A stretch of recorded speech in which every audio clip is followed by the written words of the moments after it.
The 1950s saw some of the most major advancements in film and entertainment in history. Disney's animations that would shape the landscape of children's imaginations for the coming decades were being released with regularity. Some of the highest-grossing films of all time would premiere, including Ben-Hur, The Ten Commandments, and Bridge on the River Kwai. But it wasn't an easy ride. The 1950s were plagued by the Red Scare. Communism and the paranoia of its spread nearly ruined Hollywood. Studios were trying so hard not to offend anyone, they sabotaged their own works. As director Elia Kazan said in 1952, actors were afraid to act, writers were afraid to write, and producers were afraid to produce. It was said by critics at this time that film overall was affected negatively, but it's impossible to tell by how much. As if the deck wasn't stacked enough, television was becoming mainstream, and it took a sizable chunk of cinema's business.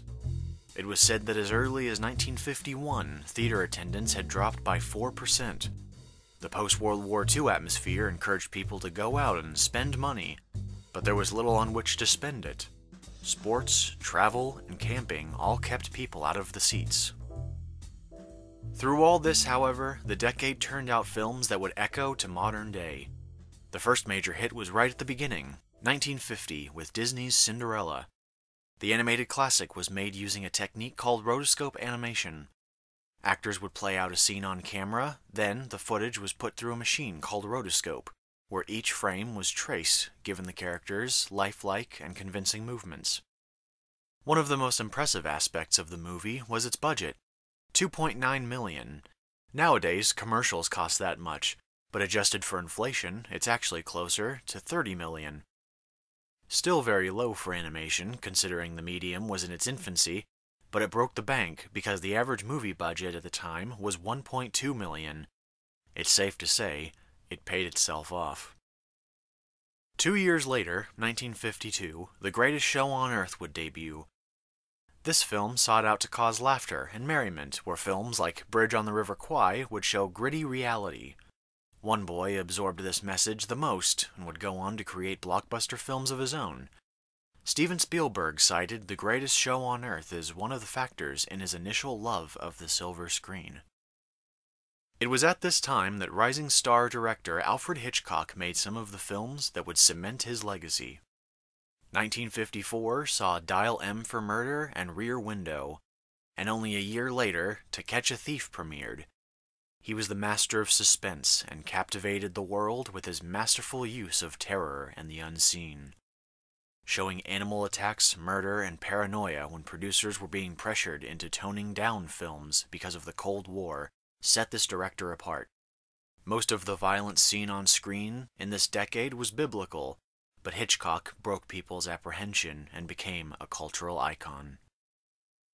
Disney was at it again with her 1955 film, The Lady and the Tramp. A tale about two dogs in love, separated by social classes, captivated audiences, and it only served to raise the profile of the animation studio. It wasn't the first talking animal movie, and it wouldn't be the last, but it created iconography that would resonate with society. If you've ever seen lovers share a kiss while eating a plate of spaghetti, then you've seen the effect Lady and the Tramp has had on audiences. The star-studded casting of The Ten Commandments in 1956 brought the most popular depiction of the Christian story of Moses that would set the bar for religious films. Some would say it is still unsurpassed in its quality and craft.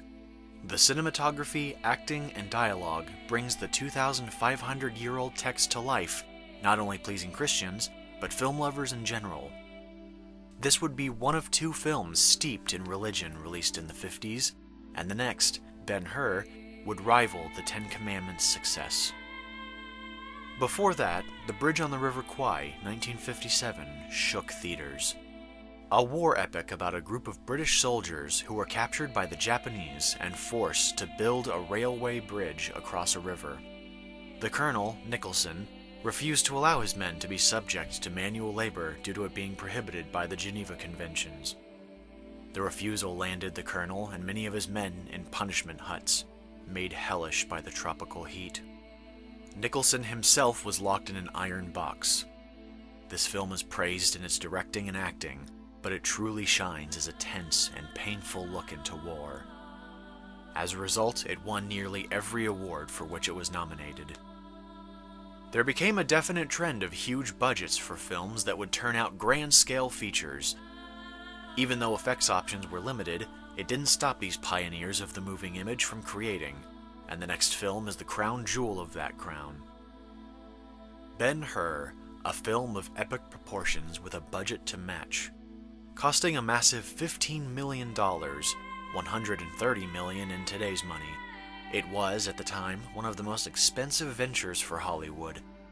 The story of a Jewish prince being betrayed into slavery, only to regain his freedom and exact his revenge, captivated audiences with its grandeur and scale. The chariot scene has been cited as one of the most impressive scenes ever put to film. It was so masterfully done, it sparked a rumor that one of the on-screen deaths of a fallen chariot racer via trampling was real. This was only a rumor, and has been refuted again and again, but it stands as a testament to the realism of the film that it could fool so many, even decades later. From war, death, suspense, and revelation to Disney's third masterpiece of the decade, Sleeping Beauty, 1959, retold the tale of a princess put to sleep by an evil witch's spell. The only thing that could save her was true love's kiss. The film flexed Disney's legion of hardworking animators and established one of the company's most enduring antagonists, Maleficent. This witch would one day have her own time in the spotlight with the aptly named Maleficent. While all this was going on, the underlying themes of war, space, and atomic power gave birth to science fiction. The Day the Earth Stood Still, It Came from Another World, War of the Worlds, and The Creature from the Black Lagoon scratched the itch of horror fans and those who were sucked in by the technology of the time. People wanted answers for the questions science had opened up for them, and film painted pictures of the vast possibilities of space to flood the imaginations of millions. The 1950s were a turbulent decade, but no matter the odds and prohibitions, filmmakers created worlds and moments that would shape history and give us a new view into the past, the future, and within ourselves.